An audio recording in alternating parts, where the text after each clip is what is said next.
بسم اللہ الرحمن الرحیم۔ سیدنا آدم علیہ السلام کے تفصیلی تذکرہ سے پہلے مختصراً پورے واقعے پر نظر ڈال لیجیے تاکہ پہلے اصل واقعہ نگاہ میں آ جائے۔ مشیت خداوندی جب اس کے متقاضی ہوئی کہ زمین میں کسی کو اپنا خلیفہ اور نائب بنایا جائے تو اللہ تعالیٰ نے اس کا اظہار اپنی برگزیدہ مخلوق فرشتوں کے سامنے فرمایا۔ اس اظہار سے فرشتے یہ سمجھے کہ ہم اللہ کی فرما بردار مخلوق ہیں، ہم سے بڑھ کر اس اعزاز خلافت کا مستحق اور کون ہوگا، اس لیے یہ منصب ہمیں ہی عطا ہوگا۔ مگر بعد میں فرشتوں کو معلوم ہو گیا کہ ہمارے علاوہ اللہ تعالیٰ اپنی ایک اور نئی مخلوق انسان کو پیدا فرما کر ان میں سے کسی کو خلیفہ مقرر فرمائیں گے۔ خلافت کے اس عہدہ کا امیدوار شیطان بھی تھا، جو اس وقت بڑا عبادت گزار، متقی اور پرہیزگار تھا۔ اس وجہ سے وہ دھوکہ کھا گیا۔ چنانچہ اس کے بعد اللہ تعالیٰ نے اپنی قدرت سے حضرت آدم علیہ السلام کو پیدا فرمایا۔ فرشتے اللہ تعالیٰ کے مطیع اور فرما بردار تھے، اس لیے اللہ تعالیٰ کے اس فعل کے سامنے سر تسلیم خم کر دیا اور عرض کیا، سبحانک لا علم لنا الا ما علمتنا انک انت العلیم الحکیم۔ اس کے بعد اللہ تعالیٰ نے بار خلافت اٹھانے کے لیے حضرت آدم علیہ السلام کو اس وقت کی ضروری اشیاء کے ناموں کا علم القا فرمایا اور فرشتوں کے سامنے آپ علیہ السلام کے اس کمال کا اظہار فرمایا اور حضرت آدم علیہ السلام کو حکم دیا، اے آدم، انہیں ان چیزوں کے نام بتاؤ۔ حضرت آدم علیہ السلام نے تمام نام فر بتلا دیے۔ اس کے بعد اللہ پاک کی طرف سے فرشتوں کو حکم ہوا، تم سب آدم کو سجدہ کرو۔ چنانچہ تمام فرشتے بلا چوں و چرا حکم خداوندی پر عمل کرتے ہوئے سر بسجود ہو گئے، مگر ابلیس نے ایک تو اس وجہ سے کہ مجھے خلافت نہیں ملی، دوسرے تکبر کی وجہ سے اس حکم پر عمل نہ کیا جس کی پاداش میں ہمیشہ ہمیشہ کے لیے راندہ درگاہ ہوا۔ اپنے اس نقصان کی وجہ سے حضرت آدم علیہ السلام کا دشمن ہو گیا اور آپ علیہ السلام کو بہکانے کے ایسے طریقے سوچنے لگا جس کی وجہ سے حضرت آدم علیہ السلام بھی اسی کی طرح عطاب خداوندی کا شکار ہو جائیں، حتیٰ کہ آپ کو پھسلانے میں کامیاب ہو گیا۔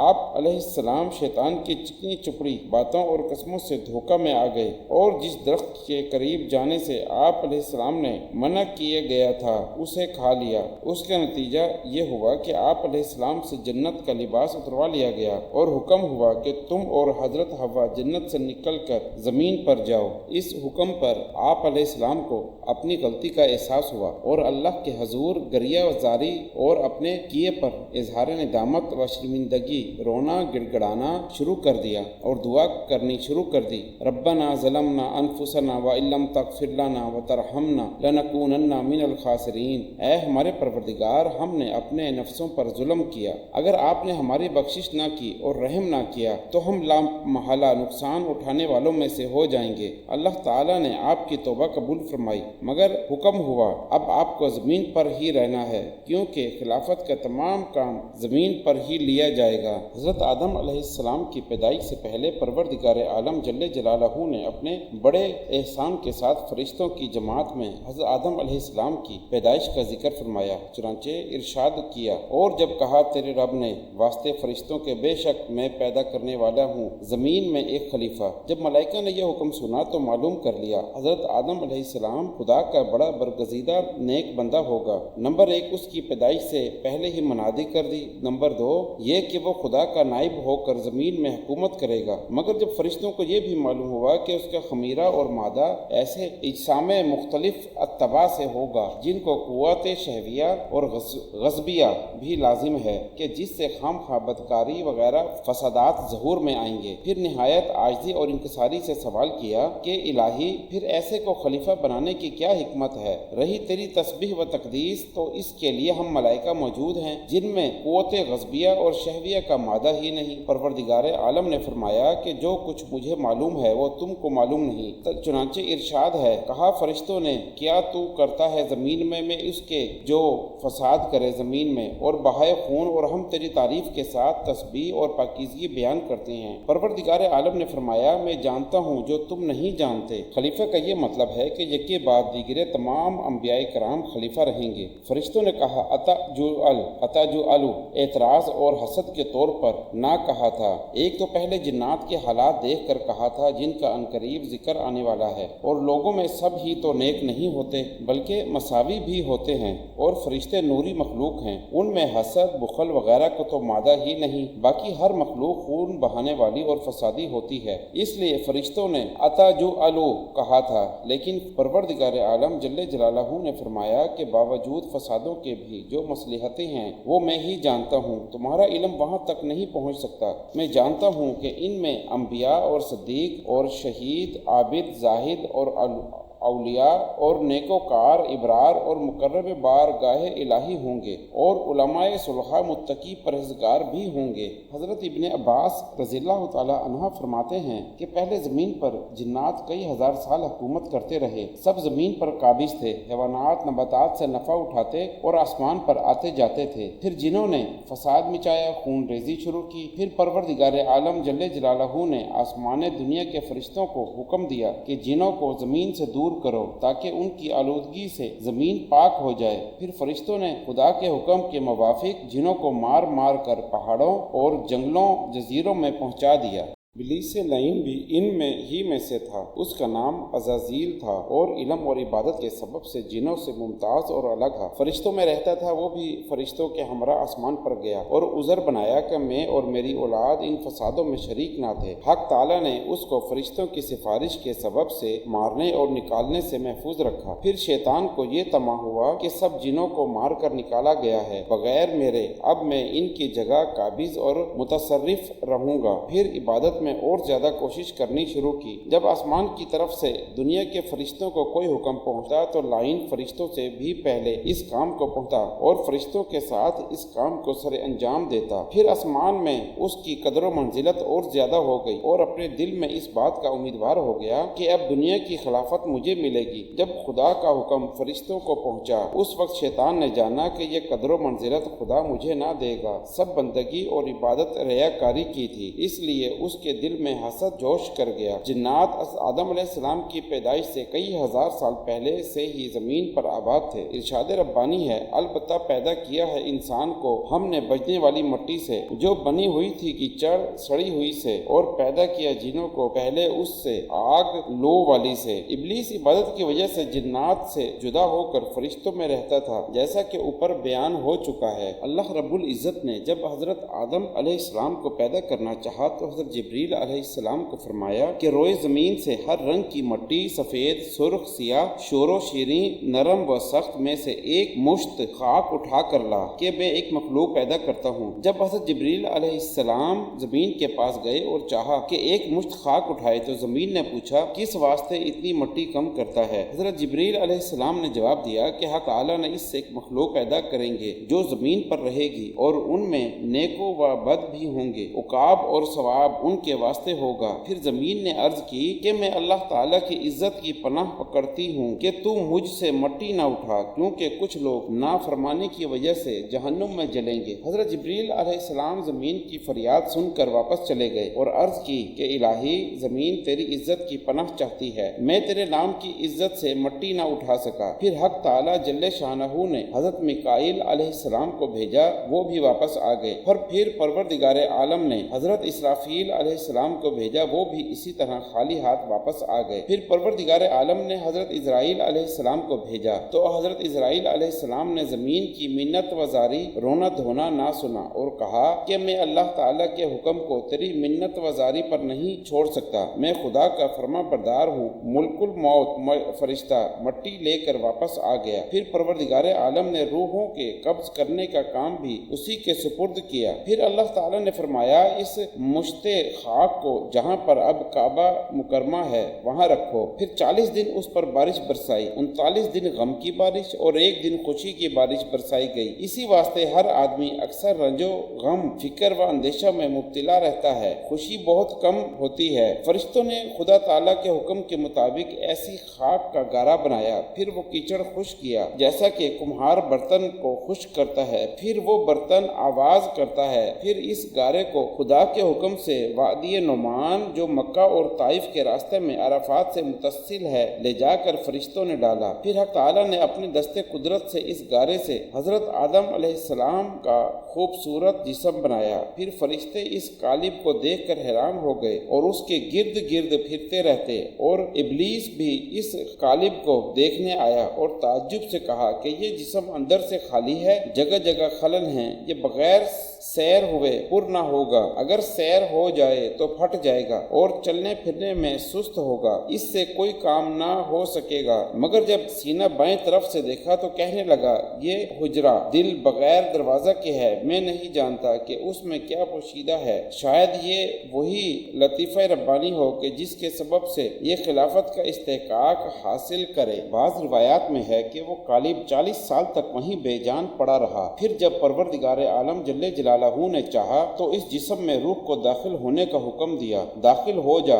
اے روح اس بدن میں۔ جب روح اللہ تعالیٰ کے حکم سے سر کی طرف سے داخل ہوئی تو جہاں جہاں تک روح پہنچتی گئی وہ خاکی بدن کو جو ٹھیکری کی طرح تھا گوشت پوشت ہڈی سے بدلتا گیا۔ جب روح سینہ تک پہنچی تو حضرت آدم علیہ السلام نے اٹھنے کا ارادہ کیا تو وہ وہیں زمین پر گر گئے۔ حق تعالیٰ جل شانہ نے فرمایا یعنی پیدا کیا گیا انسان جلد باز ہے۔ پھر اسی حالت میں حضرت آدم علیہ السلام کو چھینک آئی تو الہام الہی سے حضرت آدم علیہ السلام نے کہا الحمدللہ، یعنی سب تعریفیں اللہ تعالیٰ کے لیے ہیں۔ اس کے جواب میں پروردگار جل جلالہ نے فرمایا یرحمک اللہ، یعنی تجھ پر اللہ تعالیٰ رحم کرے۔ اس کے بعد حکم الہی سے ایک فرشتہ بہشت سے مرصع جوڑا لایا اور حضرت آدم علیہ السلام کو خلعت الہی سے مشرف و مکرم کیا اور عزت کے تخت پر بٹھایا۔ وہ جمعۃ المبارک کا دن تھا۔ شاہ عبدالعزیز محدث دہلوی رحمۃ اللہ علیہ نے تفسیر عزیزی میں لکھا ہے کہ جب حضرت آدم علیہ السلام کے تمام بدن میں روح پھیل گئی تو حکم ہوا کہ فرشتوں کے پاس جا اور ان کو السلام علیکم کہہ، پھر دیکھ کیا جواب دیتے ہیں۔ پھر حضرت آدم علیہ السلام فرشتوں کی طرف گزرے اور کہا السلام علیکم، تو فرشتوں نے کہا وعلیکم السلام ورحمۃ اللہ وبرکاتہ۔ حکم ہوا کہ یہی کلمات تحیہ تیرے اور تیری اولاد کے لیے ہم نے مقرر کیے ہیں۔ پھر حضرت آدم علیہ السلام نے عرض کیا کہ خداوند میری ذریت کیا ہے؟ فرمایا تیری ذریت میرے دونوں ہاتھوں میں ہے، ان دونوں ہاتھوں میں سے جس کو تو چاہے اسی میں سے پہلے تجھ کو دکھلاؤں۔ حضرت آدم علیہ السلام نے عرض کیا کہ میں پہلے دایاں ہاتھ اختیار کرتا ہوں۔ پھر پروردگار عالم جل جلالہ نے اپنا قدرتی دایاں ہاتھ حضرت آدم علیہ السلام کی پشت پر پھیرا تو ان کی پشت سے جس قدر نیک بخت لوگ قیامت تک پیدا ہوں گے ان کی صورتیں حضرت آدم علیہ السلام کو دکھائیں۔ پھر دوسرا ہاتھ حضرت آدم علیہ السلام کی پشت پر پھیرا تو بدبختوں کو نکالا اور حضرت آدم علیہ السلام کو دکھلائے۔ حضرت آدم علیہ السلام نے اپنی اولاد کی صورتیں دیکھی تو ان میں بڑا فرق نظر آیا، خوبصورت اور بدصورت، تونگر اور مفلس، لمبے قد والے، چھوٹے قد والے، اندھے، لولے وغیرہ۔ پھر اللہ تعالیٰ نے ان سے عہد لیا، لیکن حضرت عبداللہ بن عباس رضی اللہ تعالیٰ عنہ جو بروایت قوی امام احمد و نسائی اور حاکم نے نقل کیا ہے کہ یہ عہد و اقرار جب حضرت آدم علیہ السلام کو جنت سے زمین پر اتارا گیا تھا اس وقت لیا گیا، اور مقام اقرار وادی نعمان ہے جو میدان عرفات کے نام سے مشہور ہے۔ اللہ تعالیٰ جل جلالہ نے سب نیک اور بد لوگوں کی روحوں کو حضرت آدم علیہ السلام کی پشت سے نکال کر وادی نعمان میں عہد و پیما لیا۔ ارشاد فرمایا کہ بتاؤ کیا میں تمہارا رب نہیں؟ سب روحیں کہنے لگی کیوں نہیں، تو ہمارا رب ہے، جیسا کہ قرآن کریم میں ارشاد ہے اور جب آپ کے رب نے حضرت آدم علیہ السلام کی پشت سے ان کی اولاد کو نکالا اور ان سے انہی کے متعلق قرار لیا کہ میں کیا تمہارا رب نہیں ہوں، سب نے جواب دیا کیوں نہیں، ہم سب گواہ ہیں، تاکہ تم لوگ قیامت کے روز یوں نہ کہنے لگو کہ ہم تو اس سے بے خبر تھے۔ پروردگار عالم جل جلالہ نے حضرت آدم علیہ السلام کی اولاد کو ان کی پشت سے روز اول میں باہر نکالا اور انہوں نے اپنی جانوں پر خود گواہی دے دی کہ اللہ ہمارا رب ہے۔ حضرت ضحاک رحمۃ اللہ علیہ نے فرمایا کہ روز اول میں جب اللہ نے پیٹھ حضرت آدم علیہ السلام کو چھوا تو اس سے وہ روحیں نکل پڑیں جو قیامت تک نسل آدم سے ہونے والی ہیں۔ پھر ان سے وعدہ لیا گیا کہ عبادت صرف اللہ کی کریں گے اور کسی کو شریک نہ ٹھہرائیں گے۔ جب تک یہ اہل میثاق پیدا ہوتے جائیں گے قیامت نہیں آئے گی۔ حضور صلی اللہ علیہ وسلم نے فرمایا کہ جب پروردگار عالم جل جلالہ نے حضرت آدم علیہ السلام سے ذریت نکالی تو اس طرح نکلی جیسے کنگھی کرنے سے بال کنگھی کے اندر ہو جاتے ہیں۔ اس میثاق میں فرشتے بھی گواہ تھے۔ حضرت عمر رضی اللہ تعالی عنہ سے مروی ہے کہ حضور اکرم صلی اللہ علیہ وسلم نے فرمایا کہ اللہ تعالی جل جلالہ نے حضرت آدم علیہ السلام کو پیدا کر کے ان کی پیٹھ پر جب ہاتھ پھیرا تو ذریت نکلنا شروع ہو گئی، تو فرمایا فلاں فلاں تو جنتی ہے کیونکہ اہل جنت ہی کا سا عمل ہے، اور یہ دوزخی ہیں کیونکہ اہل نار کا سا عمل کریں گے۔ کسی نے دریافت کیا، یا رسول اللہ صلی اللہ علیہ وآلہ وسلم، جب وہاں طے ہو چکا ہے تو پھر عمل کرنے کی کیا ضرورت ہے؟ فرمایا اللہ کا وہی بندہ جنت کے لیے پیدا کیا گیا جس کے عمل جنتیوں کے ہوں گے، اور دوزخی وہی ہے جو دوزخیوں کے کام کرے، اسی عمل پر قبل از توبہ دم ٹوٹے۔ اور حضور صلی اللہ علیہ وآلہ وسلم نے فرمایا کہ جب روحیں صلب آدم سے ظاہر ہوئیں تو ہر انسان کے ماتھے پر ایک روشنی چمک رہی تھی۔ تمام ذریت حضرت آدم علیہ السلام کے سامنے پیش کی گئی۔ حضرت آدم علیہ السلام نے دریافت کیا کہ اے رب یہ کون ہے؟ فرمایا یہ تمہاری اولاد ہیں۔ ایک شخص کے چہرے پر بہت زیادہ روشنی تھی۔ حضرت آدم علیہ السلام نے دریافت کیا، یا رب یہ کون ہے؟ فرمایا یہ داؤد ہیں۔ حضرت آدم علیہ السلام نے دریافت کیا ان کی عمر کیا ہے؟ فرمایا 60 سال ہے۔ حضرت آدم علیہ السلام نے کہا اے رب میں نے اپنی عمر سے 40 سال اس کو دے دیے۔ لیکن جب حضرت آدم علیہ السلام کی عمر مکمل ہوئی اور ملک الموت فرشتہ آیا تو حضرت آدم علیہ السلام نے کہا ابھی تو میری عمر سے 40 سال باقی ہیں۔ جواب دیا یہ 40 سال آپ نے اپنے بیٹے داؤد علیہ السلام کو نہیں دیے تھے؟ تو حضرت آدم علیہ السلام نے انکار کر دیا۔ یہی انکار کی عادت ان کی نسل میں پڑ گئی کیونکہ حضرت آدم علیہ السلام بھول گئے تھے۔ یہ بھول چوک اب اولاد میں بھی ہوگی۔ حضرت آدم علیہ السلام نے اپنی ذریت دیکھی، اس میں بیمار، جزامی، برس والے، اندھے وغیرہ سب تھے۔ انبیاء علیہ السلام سراپے نور تھے۔ میثاق کے بعد کے عہد پر آسمان اور زمین بھی گواہ ہوئے تاکہ قیامت کے دن کچھ عذر نہ ہو۔ حضرت آدم علیہ السلام نے اپنی ذریت میں غنی، فقیر، خوبصورت، بدصورت سب دیکھے۔ میثاق کے وعدے اور قول و اقرار اور گواہی کو پروردگار عالم جل جلالہ نے حجر اسود میں امانت کر کے رکھ دیا۔ حضرت علی رضی اللہ تعالی عنہ سے روایت ہے کہ جو کوئی حج کرے گا حجر اسود اس کی گواہی دے گا۔ حضرت آدم علیہ السلام نے جب اپنی اولاد دیکھی تو عرض کیا اے رب یہ دنیا میں کس طرح سمائیں گے؟ پروردگار عالم جل جلالہ نے فرمایا کسی کو زمین میں رکھوں گا یعنی مر جائیں گے، اور کسی کو ماؤں کے پیٹوں میں اور کسی کو باپوں کی پشت میں رکھوں گا۔ امام مالک، امام داؤد، امام ترمذی، امام احمد رحمۃ اللہ علیہ نے بروایت مسلم یسار رحمۃ اللہ علیہ نقل کیا ہے کہ کچھ لوگوں نے حضرت فاروق اعظم رضی اللہ تعالی عنہ سے آیت وَإِذَا أَخَذَ رَبُّكَ کا مطلب پوچھا تو آپ رضی اللہ تعالی عنہ نے فرمایا رسول اللہ صلی اللہ علیہ وآلہ وسلم سے میں نے سنا ہے کہ اللہ تعالی جل شانہ نے حضرت آدم علیہ السلام کو پیدا فرمایا، پھر اپنے دستے قدرت ان کی پشت پر پھیرا تو ان کی پشت سے جو نیک انسان پیدا ہونے والے تھے وہ نکل آئے، تو فرمایا کہ ان کو میں نے جنت کے لیے پیدا کیا ہے اور یہ جنت ہی کے کام کریں گے۔ پھر دوسری مرتبہ ان کی پشت پر اپنا دستے قدرت پھیرا تو جتنے گناہ گار و بدکار انسان ان کی نسل سے پیدا ہونے والے تھے ان کو نکالا، پھر فرمایا ان کو میں نے دوزخ کے لیے پیدا کیا ہے اور یہ دوزخ میں لے جانے والے ہی کام کریں گے۔ اور امام احمد رحمۃ اللہ علیہ کی روایت میں یہ بھی منقول ہے کہ پہلی مرتبہ حضرت آدم علیہ السلام کی پشت سے نکلنے والے تھے وہ سفید رنگ کے تھے، اور دوسری مرتبہ میں جو نکلے وہ سیاہ رنگ کے تھے جن کو اہل دوزخ قرار دیا۔ اور ترمذی میں یہ مضمون بروایت حضرت ابو ہریرہ رضی اللہ تعالی عنہ سے منقول ہے کہ قیامت تک پیدا ہونے والی اولاد آدم جب ظہور میں آئی تو ان میں سے ہر ایک کی پیشانی پر ایک خاص قسم کی چمک تھی، اور ارواح کو ایک چیونٹی کے جسم میں پیدا فرمایا تھا اور تمام ارواح کو عقل و شعور عطا فرما کر عہد لیا تھا۔ دراصل اسی اقرار نے ہر انسان کے دل میں معرفت حق کا ایک بیج ڈال دیا جو پرورش پا رہا ہے چاہے اس کو خبر ہو یا نہ ہو۔ اسی بیج کے پھل پھول ہیں کہ ہر انسان کی فطرت میں حق تعالیٰ کی محبت و عظمت پائی جاتی ہے، اور بعض اللہ تعالیٰ کے نیک بندے ہیں جن کو وہ قرار یاد ہے، جیسا کہ حضرت ذوالنون مصری رحمۃ اللہ علیہ نے فرمایا کہ یہ عہد و میثاق مجھے ایسا یاد ہے گویا کہ اس وقت میں سن رہا ہوں۔ حضرت آدم علیہ السلام کی تخلیق کے بعد حضرت آپ علیہ السلام کو تمام کائنات سے روشناس کرایا گیا، کیونکہ جب تک ان کو ان تمام اشیاء کا اور ان کے خواص کا علم نہ دیا جاتا تو وہ زمین کی نیابت و خلافت کا فریضہ ادا نہیں کر سکتے تھے۔ ان کی مثال بالکل ایسی ہے کہ جب کسی شخص کو تحصیل یا ضلع کا حاکم بنایا جاتا ہے تو اس کو وہاں کے تمام تفصیلی حالات سے آگاہ کیا جاتا ہے، ورنہ وہ حکومت کے صحیح فرائض سر انجام نہیں دے سکتا۔ اسی طرح اللہ تعالیٰ نے کائنات کی تمام اشیاء اور ان کے خواص حضرت آدم علیہ السلام کو تعلیم فرمائے۔ قرآن کریم میں ارشاد ہے، یعنی سکھلائے ان کو ہر چیز کے نام، یہاں تک کہ پیالہ اور پیالے کا نام بھی بتایا۔ اور حضرت سعید بن جبیر رحمۃ اللہ علیہ نے فرمایا، یہاں تک کہ اونٹ اور بیل اور بکری کے نام بھی آپ علیہ السلام نے لکھوائے۔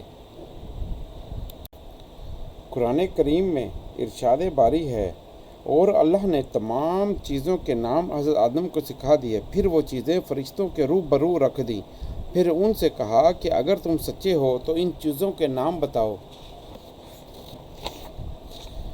اللہ تعالیٰ نے اس کے بعد وہ چیزیں فرشتوں کو دکھلا کر ان کے نام ان سے دریافت کیے تو انہوں نے اپنے عجز کا اعتراف کیا، کیونکہ وہ اس خدمت کے اہل تھے اور نہ وہ بشری ضروریات سے واقف تھے اور نہ ان کو اس قسم کی چیزیں بتائی گئی تھیں، اس لیے ان کو سوائے لا علم لنا کہنے کے اور کوئی چارہ کار نہ تھا۔ جیسا کہ ارشاد ہے، فرشتوں نے کہا کہ آپ کی ذات پاک ہے، ہمیں معلوم نہیں مگر اس قدر جتنا آپ نے ہمیں سکھایا ہے، بلا شبہ آپ بڑے علم والے اور حکمت والے ہیں۔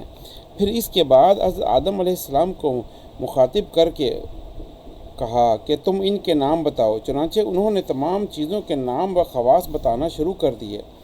اس سے محض حضرت آدم علیہ السلام کی تعلیمی قابلیت کا اظہار تھا، ورنہ ظاہر ہے کہ فرشتوں میں سب باتوں کے سمجھنے کی قابلیت ہی کہاں تھی، جن میں استعداد خیر و شر نہ ہو اور جو انسانی طبیعت کے خوگر نہ ہوں، خواہ وہ جنات ہوں یا فرشتے، وہ نیابتوں و خلافت کے اہل نہیں ہو سکتے۔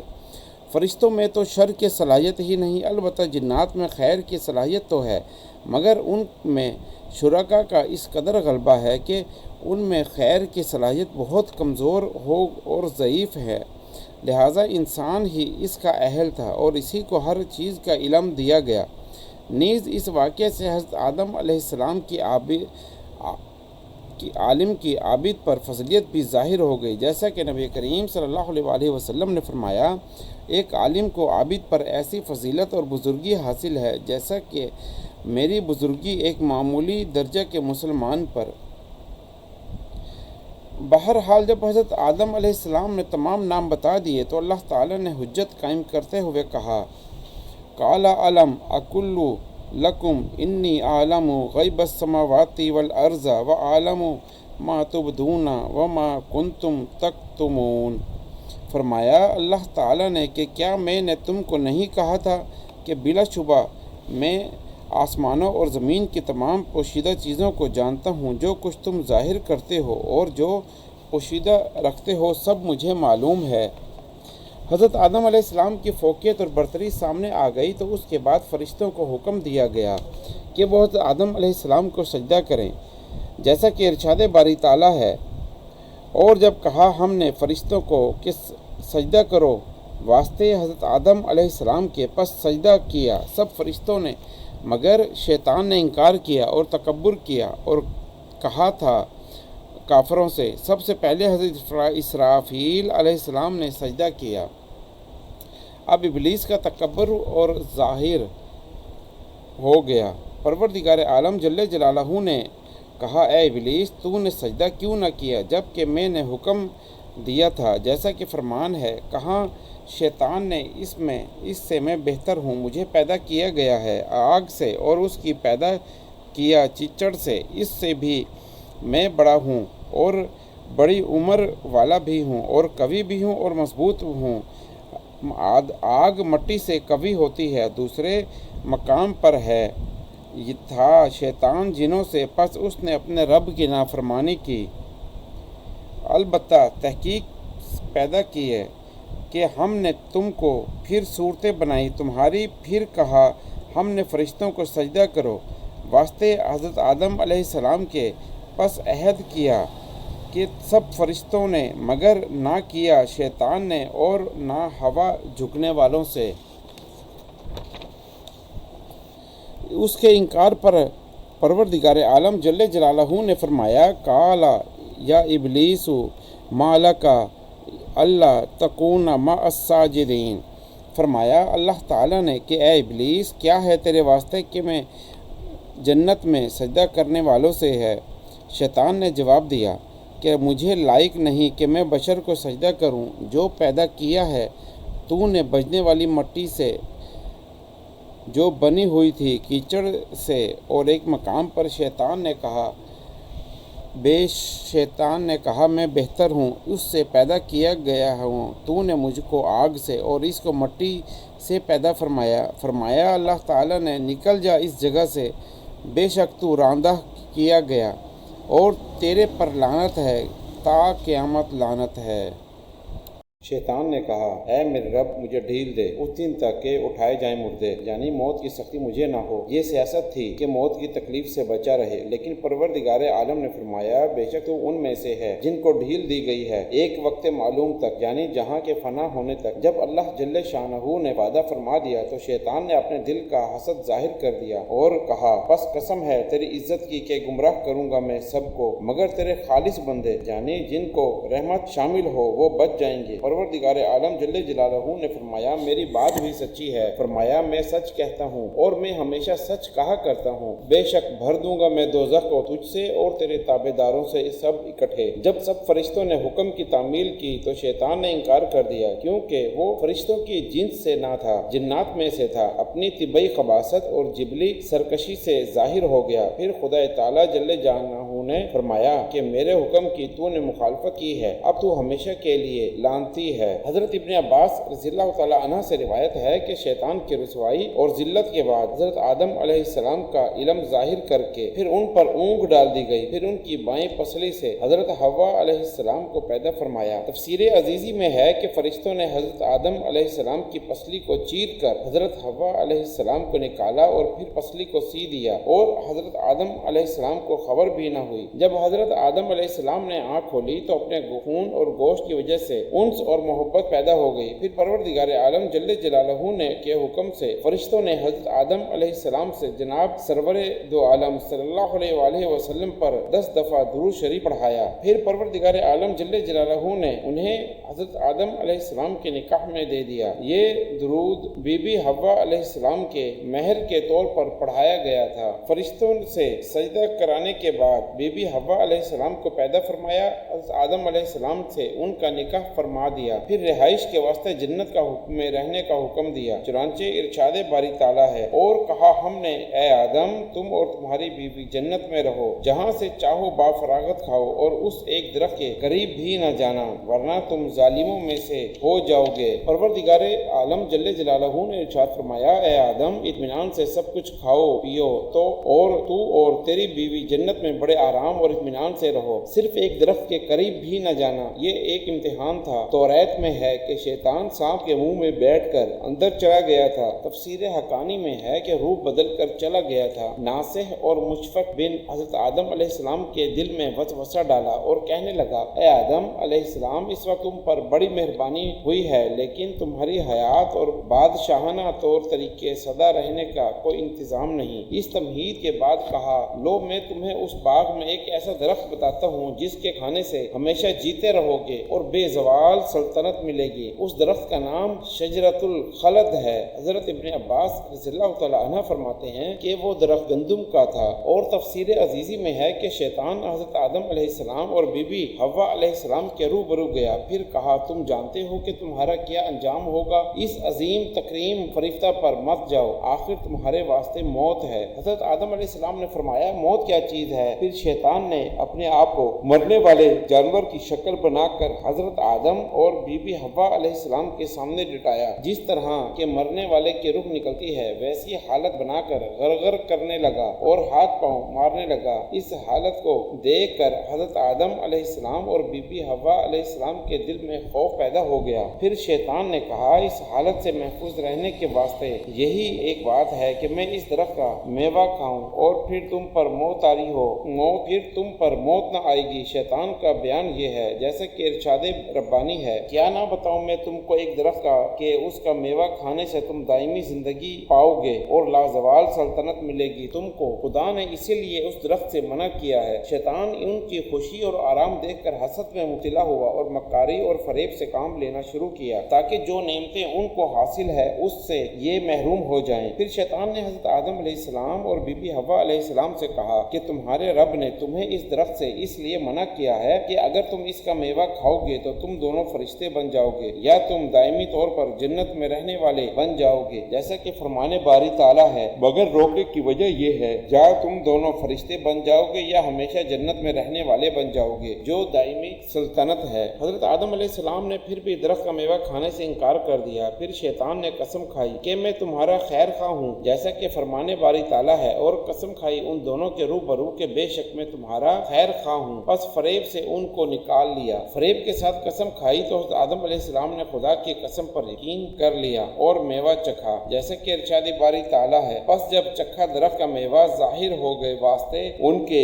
شرمگاہ ان کے پہلے تو نوری لباس پہنا ہوا تھا، ایک دوسرے کے بدن نظر نہ آتے تھے، جب کپڑے اتر گئے تو پھر ایک دوسرے کے سامنے بے پردہ ہو گئے۔ ابن عساکر رحمۃ اللہ علیہ، مجاہد رحمۃ اللہ علیہ سے روایت کرتے ہیں کہ جب حضرت آدم علیہ السلام کو نکالنے کا حکم ہوا تو خدا کے حکم سے حضرت جبریل علیہ السلام اور حضرت میکائیل علیہ السلام آئے اور حضرت آدم علیہ السلام کے سر مبارک سے تاج کو اتارا، کمر بند کمر سے کھولا اور برہنہ کر دیا، عربی زبان موقف کر کے سریانی زبان جاری کر دی۔ توبہ قبول ہونے کے بعد عربی زبان میں پھر باتیں کرنے لگے، پھر جنت کے درختوں کے پتوں سے بدن کو چھپانے لگے جیسا کہ ارشاد ہے، اور شروع کیا اپنے بدنوں پر جنت کے درخت کے پتے جوڑ دیں۔ حضرت ابن عباس رضی اللہ تعالی عنہ فرماتے ہیں کہ وہ درخت انجیر کا تھا جس سے اپنا بدن چھپا رہے تھے اور بدحواسی کی وجہ سے ادھر ادھر بھاگنے لگے۔ چونکہ حضرت آدم علیہ السلام کا قد طویل تھا اور سر کے بال لمبے اور گھنے تھے، ایک درخت کے ساتھ الجھ گئے اور کہنے لگے مجھے چھوڑ۔ درخت فوراً بول اٹھا کہ میں نہ چھوڑوں گا۔ پھر رب العزت کی طرف سے ندا آئی کہ اے آدم کیا تم مجھ سے بھاگتے ہو؟ حضرت آدم علیہ السلام نے عرض کی کہ اے رب میں تجھ سے حیا کر رہا ہوں کیونکہ برہنہ ہو گیا ہوں۔ پروردگار عالم جل جلالہ نے فرمایا کہ اے آدم میں نے تم کو جنت بخش دی تھی، صرف ایک درخت سے منع کیا تھا۔ حضرت آدم علیہ السلام نے عرض کی کہ اے رب تیری عزت کی قسم میرے تو گمان میں بھی یہ بات نہ آ سکتی تھی کہ تیری قسم کھا کر کوئی جھوٹ بولے گا۔ خداوند کریم نے فرمایا اب تم کو زمین پر اتاروں گا جیسا کہ فرمان ہے، کہہ دیا ہم نے اتر جاؤ زمین میں، وہاں ٹھہرو، اور تمہارے لیے زمین میں ٹھہرنے کی جگہ ہے اور فائدہ اٹھانا ہے ایک مدت تک یعنی موت تک۔ حضرت ابن عباس رضی اللہ تعالی عنہ فرماتے ہیں کہ حضرت آدم علیہ السلام عصر کے بعد سورج کے غروب تک کی ایک ساعت ہی جنت میں رہے ہیں، اور حضرت ربی بن انس رضی اللہ تعالی عنہ فرماتے ہیں کہ 9ویں یا 10ویں ساعت حضرت آدم علیہ السلام کا اخراج ہوا جنت سے، اور ان کے ساتھ ایک شاخ جنت کے درختوں کی اور جنت کے درختوں کا تاج سر پر تھا۔ اور صدی رحمت اللہ علیہ کا قول ہے کہ حضرت آدم علیہ السلام ہند میں اترے، آپ علیہ السلام کے ساتھ حجر اسود بھی تھا اور جنتی درختوں کے پتے تھے جن کو ہند میں پھیلا دیا، پھر ان سے خوشبودار درخت پیدا ہو گئے۔ حضرت ابن عباس رضی اللہ تعالی عنہ فرماتے ہیں کہ حضرت آدم علیہ السلام ہندوستان کے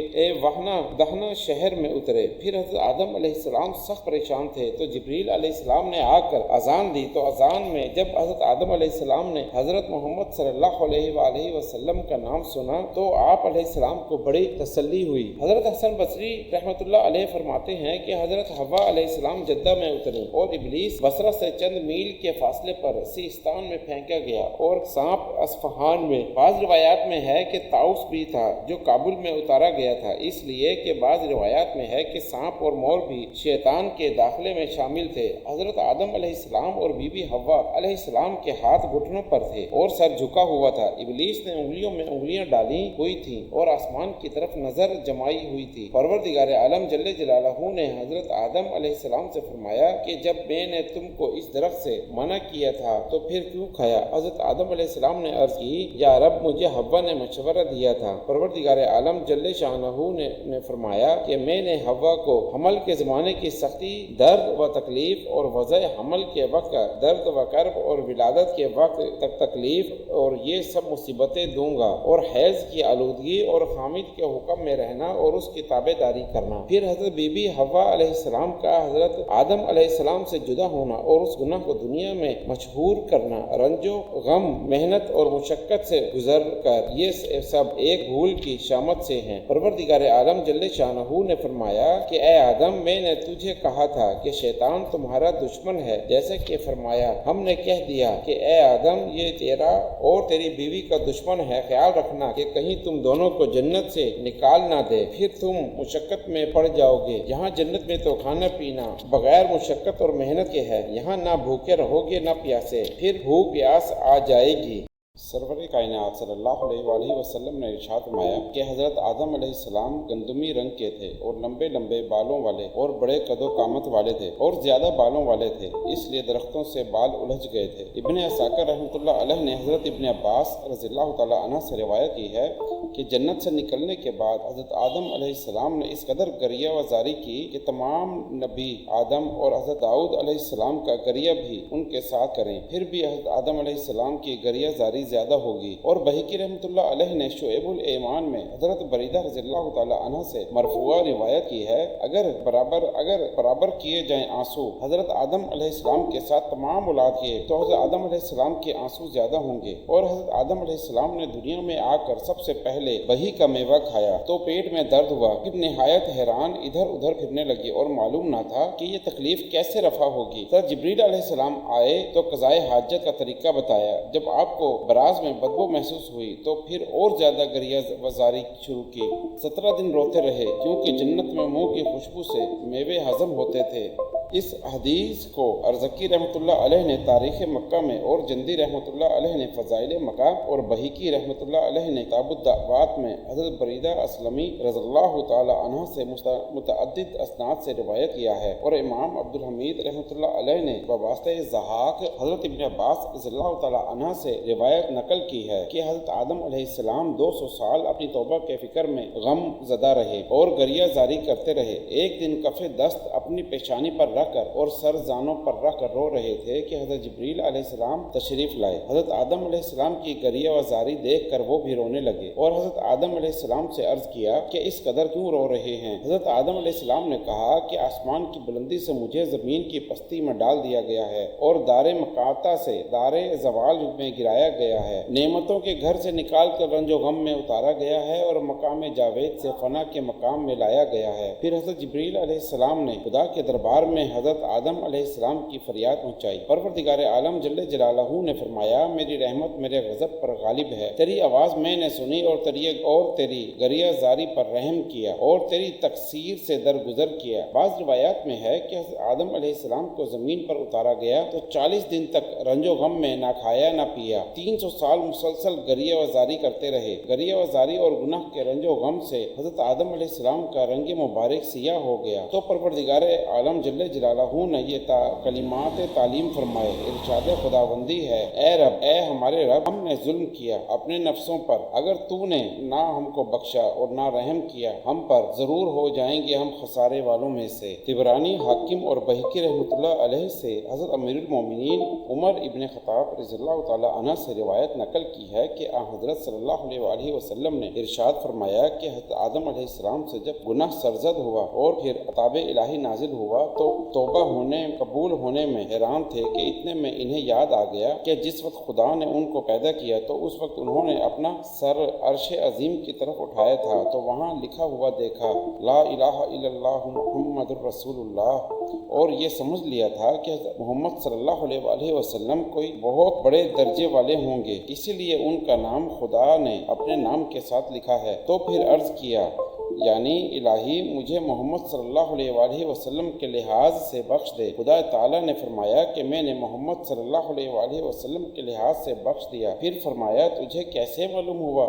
حضرت آدم علیہ السلام نے عرض کیا میں نے پیدا ہونے کے بعد عرش عظیم پر تیرے نام کے ساتھ یہ نام دیکھا تھا۔ پروردگار عالم جل جلالہ نے فرمایا کہ محمد صلی اللہ علیہ وآلہ وسلم تیری اولاد میں آخری نبی ہوں گے۔ اور طبرانی نے معجم اوسط میں حضرت عائشہ صدیقہ رضی اللہ تعالی عنہا سے روایت نقل کی ہے کہ حضرت صلی اللہ علیہ وآلہ وسلم نے فرمایا حضرت آدم علیہ السلام توبہ کے وقت کعبہ مکرمہ کے سامنے کھڑے ہوئے، پھر 2 رکعت نماز پڑھی، پھر دعا کی تو پروردگار عالم جل جلالہ نے دعا قبول فرمائی۔ توبہ قبول ہونے پر حضرت آدم علیہ السلام عرفات میں آئے اور بی بی حوا بھی جدہ سے عرفات پہنچی۔ دونوں کی توبہ قبول ہوئی۔ گناہ کی وجہ سے اور رنج و غم وازاری کی وجہ سے رنگ سیاہ ہو گئے تھے، ایک دوسرے کو پہچان نہ سکے۔ حضرت جبریل علیہ السلام نے تعارف کرایا، اسی لیے اس میدان کا نام عرفات مشہور ہوا۔ جب حضرت آدم علیہ السلام بحکم الہی زمین پر اترے تو آپ پر وحشت طاری ہو گئی۔ آپ نے اللہ تعالیٰ سے شکایت کی، چنانچہ رب کائنات نے آپ کا دل بہلانے کے لیے بیت المعمور کو زمین پر نازل فرمایا۔ یہ جنت میں یاقوت کا بنا ہوا تھا اور اس میں سبز زبرجد کے دروازے لگے ہوئے تھے، جن میں سے ایک مشرقی طرف اور دوسرا مغرب کی طرف تھا۔ اللہ تعالیٰ نے حضرت آدم علیہ السلام سے فرمایا کہ میں نے تیرے لیے بیت المعمور کو اتار دیا ہے، اب تو اس کا اسی طرح طواف کیا کر جس طرح کہ آسمان پر میرے عرش کا کیا کرتا تھا، اور اس کے پاس اسی طرح نماز بھی پڑھا کر جس طرح میرے عرش کے قریب پڑھا کرتا تھا۔ چنانچہ حضرت آدم علیہ السلام اللہ تعالیٰ کا حکم سن کر ہندوستان سے مکہ کی طرف پیدل چل دیے۔ آپ کو مکہ کا راستہ بتانے کے لیے اللہ تعالیٰ نے ایک فرشتہ مقرر فرما دیا۔ مکہ معظمہ پہنچ کر آپ نے مناسک حج ادا فرمائے، اور جب حج سے فارغ ہوئے تو ملائکہ نے آپ سے ملاقات کی اور کہا، اے آدم علیہ السلام، اللہ تعالیٰ آپ کو جزائے خیر عطا فرمائے، ہم نے آپ سے 2000 سال قبل اس گھر کا طواف کیا ہے۔ اس کے بعد اللہ تعالیٰ نے حجر اسود نازل فرمایا۔ اس وقت یہ دودھ کی مانند سفید اور چمکدار تھا، مگر زمانے جاہلیت میں حیض والی عورتوں کے چھونے سے سیاہ ہو گیا۔ بعض روایات میں ہے کہ حضرت آدم علیہ السلام نے ہندوستان سے مکہ جا کر 40 مرتبہ حج فرمایا۔ بیت المعمور طوفان نوح علیہ السلام تک زمین پر رہا، پھر اللہ تعالیٰ نے اس کو چوتھے آسمان پر اٹھا لیا اور حجر اسود کو حضرت جبریل علیہ السلام کے ذریعے جبل ابو قیس میں رکھوا دیا تاکہ طوفان کی زد میں نہ آئے۔ حضرت ابراہیم علیہ السلام کے زمانہ تک بیت اللہ کی جگہ خالی رہی۔ طوفان کے بعد جب آپ کا زمانہ آیا اور حضرت اسماعیل علیہ السلام پیدا ہو چکے تو اللہ تعالیٰ نے حضرت ابراہیم علیہ السلام کو خانہ کعبہ کی تعمیر کا حکم دیا۔ آپ علیہ السلام نے جناب باری تعالیٰ کے حضور عرض کیا کہ مجھے اس کی جگہ بتا دی جائے، لہٰذا اللہ تعالیٰ نے سکینہ کو جگہ بتانے کے لیے روانہ فرمایا۔ بیت المعمور بیت اللہ کی سیدھ میں چوتھے آسمان پر یاقوت اور زمرد کی بنی ہوئی ایک عمارت ہے جو کہ فرشتوں کا قبلہ ہے۔ بے شمار فرشتے ہر آن اس کے گرد طواف کرتے ہیں اور عرش و کرسی سے ہر آن انوار و برکات بارش کی طرح برستے رہتے ہیں۔ بیت المعمور اور بیت اللہ عرش و کرسی کے بالکل نیچے سیدھ میں واقع ہے۔ توبہ کی قبولیت کے بعد حضرت آدم علیہ السلام نے دعا کی، الہی ابلیس اور میرے درمیان عداوت محکم ہو چکی ہے، تو میری اور میری اولاد کی اعانت فرما، ہم میں تو اس سے مقابلے کی قدرت نہیں ہے۔ حق تعالیٰ نے فرمایا، تیری اولاد جب پیدا ہو جائے گی اس کے ساتھ ایک فرشتہ اپنے فرشتوں سے مقرر کر دیں گے تاکہ اس کو وسوسہ دشمن سے منع۔ حضرت آدم علیہ السلام نے عرض کی، یا خدایا، اس سے زیادہ آنت چاہتا ہوں۔ فرمایا کہ توبہ کا دروازہ تیری اولاد کے واسطے کھلا رکھیں گے جب تک روح بدن میں ہوگی، توبہ مقبول ہے۔ حضرت آدم علیہ السلام نے عرض کیا، اب مجھ کو کفایت ہوئی ہے۔ پھر حضرت جبریل علیہ السلام نے پکارا کہ اے زمین کے جانور، حق تعالیٰ جل جلالہ نے تم پر ایک خلیفہ بھیجا ہے، اس کی اطاعت اور فرما برداری کرو۔ پھر دریا کے جانوروں نے اپنے اپنے سر دریا سے نکالے اور خشکی کے جانور آ کر حضرت آدم علیہ السلام کے گرد جمع ہو گئے۔ حضرت آدم علیہ السلام نے ان کے سروں اور پیٹھوں پر ہاتھ پھیرا تو وہ اب گھروں میں رہنے والے پالتو بن گئے، جیسے گائے، بکری، گھوڑا، بیل، اونٹ، کتا، بلی وغیرہ، اور جو آپ کے ہاتھ پھیرنے سے محروم رہ گئے وہ ویشی ہو گئے جو جنگلات میں رہتے ہیں۔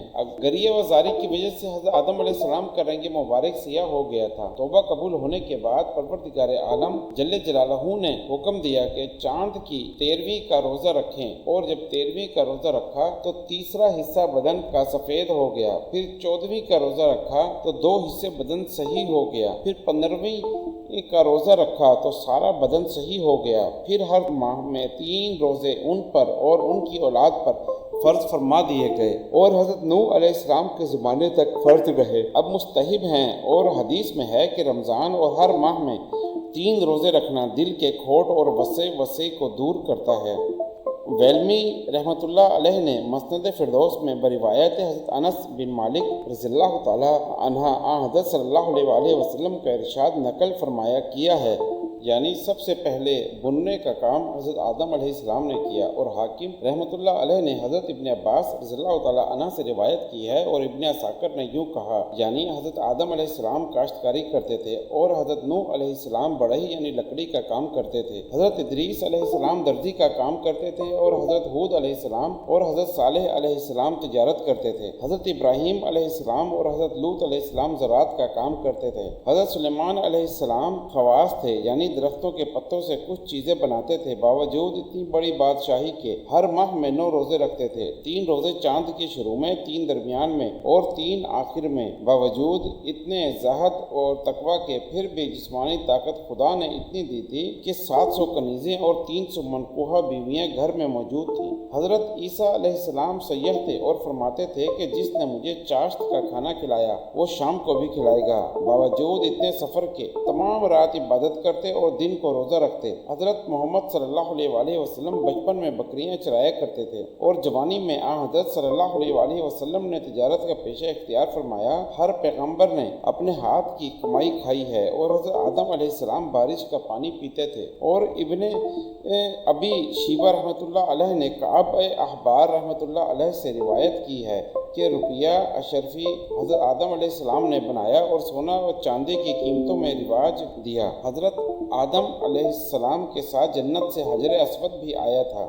حضرت موسیٰ علیہ السلام نے حج کیا تو حجر اسود کو پہاڑ ابو قیس پر رکھا تو حجر اسود اندھیری راتوں میں چاند کی طرح چمکتا تھا، جہاں جہاں تک اس کی شعائیں پڑتی تھیں وہ حرم شریف کی حد مقرر ہو گئی۔ حضرت آدم علیہ السلام اور بی بی حوا علیہ السلام کی توبہ قبول ہونے کے بعد پروردگار عالم جل جلالہ نے ان کو ہر قسم کی صنعت سکھائی، زمینداری وغیرہ گندم بوئی گئی اور پھر وہ کاٹی گئی، اس کے دانے نکالے گئے، پھر چکی میں پیسے گئے، پھر آٹا گوندھ کر روٹی پکا کر کھائی گئی۔ جنت میں ہر قسم کی نعمتیں بغیر محنت اور مشقت کے بلا روک ٹوک آزادی سے میسر تھیں۔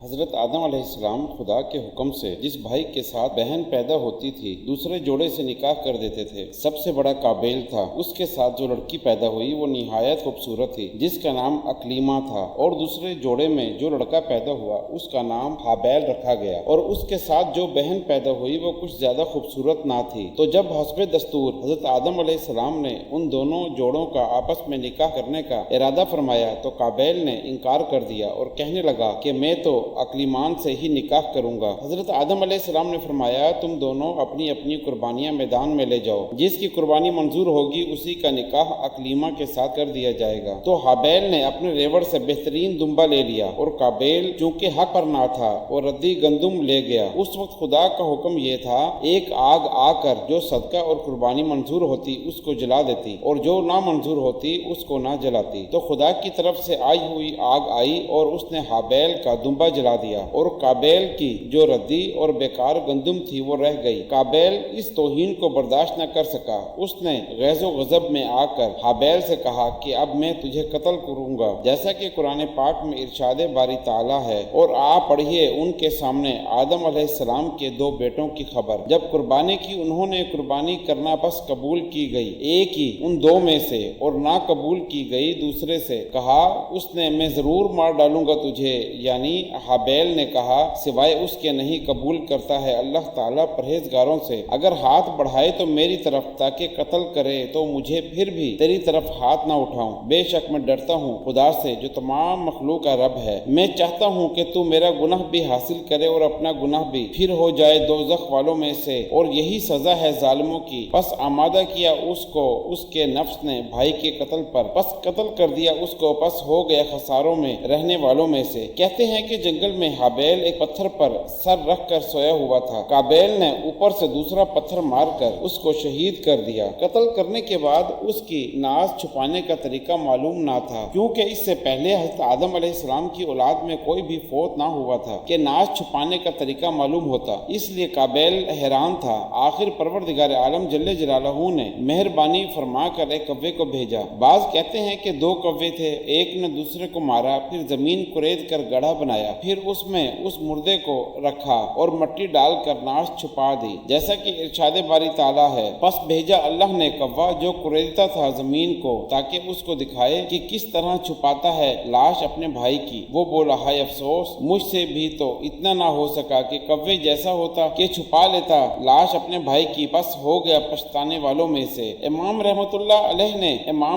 رحمۃ اللہ علیہ نے اپنی مسند میں حضرت عبداللہ بن مسعود رضی اللہ تعالی عنہ سے روایت کی ہے کہ رسول اللہ صلی اللہ علیہ وآلہ وسلم نے فرمایا کہ دنیا میں جب بھی کوئی ظلمن قتل کرتا ہے تو اس کا ایک گناہ حضرت آدم علیہ السلام کے پہلے بیٹے قابیل کی گردن پر ضرور ہوتا ہے، اس لیے کہ یہ وہ شخص ہے جس نے ظالمانہ قتل کی ابتدا کی اور یہ ناپاک سنت جاری کی۔ کہتے ہیں حضرت آدم علیہ السلام کی اولاد میں قابیل بڑا تھا، اور حضرت آدم علیہ السلام مکہ کی طرف حج کرنے آئے تو قابیل کو اپنے لڑکوں پر نگران مقرر کیا۔ پھر جب آپ حج سے واپس آئے تو آپ نے قابیل سے پوچھا، ہابیل کہاں ہے؟ تو اس نے جواب دیا کہ مجھے نہیں معلوم۔ یہ جواب سن کر حضرت آدم علیہ السلام نے ارشاد فرمایا، یعنی اے اللہ، جس خطے زمین نے ہابیل کا خون پیا ہے اس پر لعنت کر۔ چنانچہ اس وقت سے زمین نے خون پینا چھوڑ دیا۔ اس کے بعد حضرت آدم علیہ السلام 100 سال تک حیات رہے، مگر مرتے دم تک مسکرائے نہیں۔ چنانچہ جب ملک الموت آپ کے پاس آئے تو انہوں نے کہا۔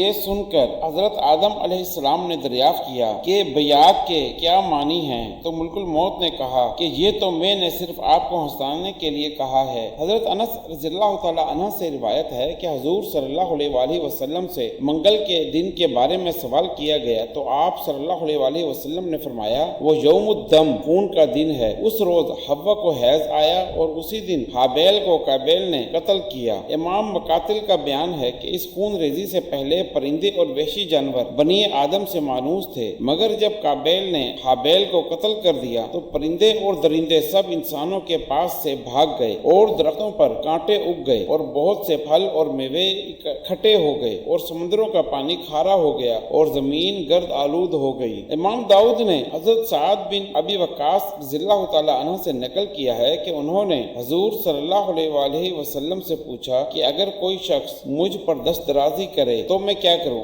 آپ صلی اللہ علیہ وآلہ وسلم نے فرمایا کہ وہ کرنا جو حضرت آدم علیہ السلام کے 2 لڑکوں میں سے نیک لڑکے نے کیا تھا۔ اس کے بعد آپ صلی اللہ علیہ وآلہ وسلم نے وہ آیت پڑھی جس میں ہابیل کا اپنے بھائی قابیل کی دست درازی پر جواب مذکور ہے۔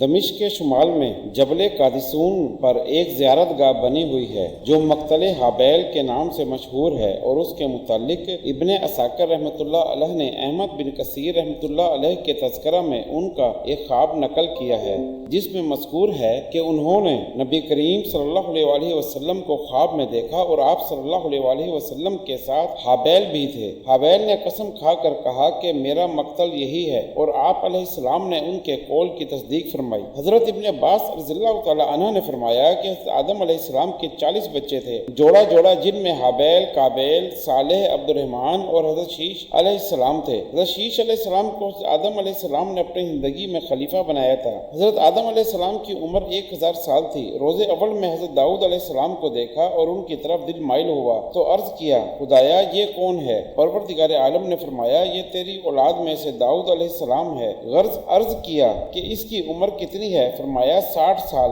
عرض کیا، خدایا میری عمر سے 40 سال اس کو دے دیں۔ موت کے وقت حضرت آدم علیہ السلام نے بھول کر انکار کر دیا، لیکن اس وقت فرشتوں نے تحریر کر لیا تھا۔ اسی پر فیصلہ ہوا، 960 برس کی عمر پوری کی۔ ابن سعد اور حاکم اور دوسرے محدثین رحمۃ اللہ علیہ نے حضرت ابی ابن کعب رضی اللہ تعالی عنہ سے اور انہوں نے حضرت صلی اللہ علیہ وآلہ وسلم سے روایت کی ہے کہ جس وقت حضرت آدم علیہ السلام کی وفات کا وقت قریب آیا تو آپ علیہ السلام کو بہشت کے میووں کی خواہش ہوئی اور خود بسبب ضعف کی حرکت نہ کر سکتے تھے۔ آپ علیہ السلام نے اپنے بیٹوں سے فرمایا کہ تم خانہ کعبہ کو جاؤ، وہاں میرے واسطے خداوند کریم سے جنت کے میوے مانگو، کیونکہ اس وقت جو کوئی حاجت مانگتا کعبہ مکرمہ میں جا کر دعا کرتا، وہاں دعا ضرور قبول ہوتی تھی۔ جب حضرت آدم علیہ السلام کے بیٹے گھر سے روانہ ہوئے تو حضرت جبریل علیہ السلام بیمائے فرشتوں کے نازل ہوئے تو حضرت آدم علیہ السلام کے بیٹوں سے دریافت کیا تو انہوں نے حضرت آدم علیہ السلام کی خواہش کا اظہار کیا تو حضرت جبریل علیہ السلام اور دیگر فرشتوں نے کہا کہ ہمارے ساتھ واپس آ جاؤ، ہم خود تمہارا مطلب لائے ہیں۔ جب فرشتے حضرت آدم علیہ السلام کے قریب پہنچے تو حضرت حوا علیہ السلام نے موت کا فرشتہ دیکھا تو ڈر گئیں اور حضرت آدم علیہ السلام کے قریب ہونے لگی تو حضرت آدم علیہ السلام نے ان کو روکا کہ میرے اور میرے رب کے درمیان حائل نہ ہو۔ حضرت اسرائیل علیہ السلام نے حضرت آدم علیہ السلام کی روح مبارک قبض کی تو حضرت آدم علیہ السلام کے بیٹوں سے کہا کہ تم دیکھو جو طریقہ ہم کرتے ہیں، پھر اپنے مردوں کے ساتھ ایسا ہی کیا کرنا۔ پھر فرشتوں نے حضرت آدم علیہ السلام کے واسطے خوشبو مرکب کی، خوشبوؤں میں سے جنت کی بیریوں سے پتے لائے اور حضرت آدم علیہ السلام کو غسل دیا اور حنوط مل کر بہشت کا کفن پہنایا، چونکہ ان کے اترنے کی جگہ ہندوستان میں تھی جس کو وہنا کہتے ہیں۔ وہاں سے ان کی اولاد میں سے 150 آدمی حضرت آدم علیہ السلام کو باری باری اٹھائے ہوئے فرشتوں کے ہمراہ گئے اور خانہ کعبہ میں پہنچایا۔ حضرت آدم علیہ السلام پر حضرت جبریل علیہ السلام نے امام ہو کر نماز پڑھائی اور 4 تکبیریں پڑھی۔ منا کی مسجد خیف میں دفن کیے گئے اور آپ علیہ السلام کی قبر مبارک بغلی بنائی گئی تھی اور قبلہ کی طرف سے آپ علیہ السلام کو قبر میں اتارا گیا تھا۔ آپ علیہ السلام کی قبر مبارک اوپر سے اونٹ کے کوہان کی شکل پر بنائی گئی تھی۔ ابو الشیخ نے مجاہد رحمۃ اللہ علیہ سے روایت کی ہے کہ حضرت آدم علیہ السلام کی کنیت دنیا میں ابو البشر ہے اور قیامت میں ابو محمد صلی اللہ علیہ وآلہ وسلم ہوگی۔ قیامت میں کسی جنتی کے منہ پر داڑھی اور مونچھیں نہ ہوں گی سوائے حضرت آدم علیہ السلام کے کہ ان کی داڑھی ناف تک لمبی ہوگی۔ اور بہیقی رحمۃ اللہ علیہ نے دلائل النبوت میں حضرت امیر المومنین علی المرتضیٰ رضی اللہ تعالی عنہ سے روایت کی ہے کہ رسول اللہ صلی اللہ علیہ وآلہ وسلم نے فرمایا کہ اہل جنت کے واسطے کنیتین نہ ہوں گی مگر حضرت آدم علیہ السلام کے واسطے کنیت ابو محمد ہوگی، تعظیم و توقیر کی خاطر، اور حوا علیہ السلام کی قبر مبارک جدہ میں اور حضرت آدم علیہ السلام کی قبر منا کی مسجد خیف میں ہے۔ بہیقی رحمۃ اللہ علیہ نے کتاب الاسماء والصفات میں اور وحدی رحمۃ اللہ علیہ نے کتاب الشریعہ اور ابو داؤد رحمۃ اللہ علیہ نے حضرت عمر بن الخطاب رضی اللہ تعالی عنہ سے روایت کیا ہے کہ حضرت صلی اللہ علیہ وآلہ وسلم نے ارشاد فرمایا کہ موسیٰ علیہ السلام نے حضرت آدم علیہ السلام سے کہا کہ آپ وہی آدم ہیں کہ حق تعالی نے آپ کو اپنی طرف سے خاص روح آپ کے اندر ڈالی اور ہر چیز کے نام آپ کو سکھائے اور فرشتوں سے سجدہ کرایا اور بہشت میں رہنے کے واسطے بہترین جگہ دی۔ حضرت آدم علیہ السلام نے فرمایا ہاں وہی آدم ہوں۔ پھر حضرت موسیٰ علیہ السلام نے کہا پھر آپ کیوں بہشت سے نکلے اور مشقت میں پڑے اور ہم کو بھی تکلیف میں ڈالا؟ حضرت آدم علیہ السلام نے فرمایا تم کون ہو؟ حضرت موسیٰ علیہ السلام نے فرمایا میں موسیٰ ہوں۔ پھر حضرت آدم علیہ السلام نے کہا کہ تم وہی موسیٰ خدا ہو کہ خدا کے ساتھ تم نے باتیں کی اور تجھے برگزیدہ پیغمبر کہا اور مناجات کا رتبہ عطا کیا اور توریت عطا کی؟ حضرت موسیٰ علیہ السلام نے کہا ہاں میں وہی موسیٰ ہوں۔ پھر حضرت آدم علیہ السلام نے فرمایا سچ کہو توریت میری پیدائش سے کتنا عرصہ پہلے لکھی گئی ہے؟ حضرت موسیٰ علیہ السلام نے فرمایا 2000 برس پہلے لکھی گئی ہے۔ پھر حضرت آدم علیہ السلام نے فرمایا کہ توریت میں یہ بات لکھی ہوئی ہے وَعَصَىٰ آدم رَبَّهُ، یعنی حکم پورا نہ کیا آدم علیہ السلام نے اپنے رب کا۔ حضرت موسیٰ علیہ السلام نے فرمایا بالکل موجود ہے۔ پھر حضرت آدم علیہ السلام نے فرمایا پھر مجھے کیوں ملامت کرتے ہو کہ میری پیدائش سے 2000 برس پہلے ہی اس کو پروردگار عالم جل جلالہ نے مقدر کر دیا تھا۔ حضور اکرم صلی اللہ علیہ وآلہ وسلم نے فرمایا تو حضرت آدم علیہ السلام حضرت موسیٰ علیہ السلام پر غالب آ گئے اور حضرت موسیٰ علیہ السلام خاموش ہو گئے۔ ربنا تقبل منا انک انت السمیع العلیم، صدق اللہ العظیم۔